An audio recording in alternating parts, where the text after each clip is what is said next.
मित्रांनो, मराठी भाषेतले विस्मरणात गेलेले शब्द आपण बघतोय. आजचा शब्द आहे देवळी. आता देवळी म्हणजे काय ते जाणून घेऊ.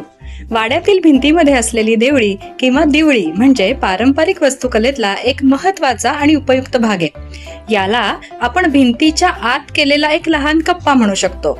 ठीक आहे. याचा वापर प्रामुख्याने पूर्वी दिवा लावण्यासाठी, पूजेचे साहित्य ठेवण्यासाठी किंवा लहान वस्तू ठेवण्यासाठी केला जात होता.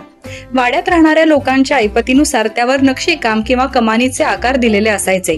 पूर्वीच्या काळी जेव्हा कपाट किंवा शोकेस उपलब्ध नसायचे ना, तेव्हा देवळीचा वापर वस्तू ठेवण्यासाठी अत्यंत सोयीस्कर असायचा. दिवाळी किंवा सण समारंभाच्या वेळी सुद्धा यामध्ये पणती किंवा दिवा लावून घर उजळलं जात असे.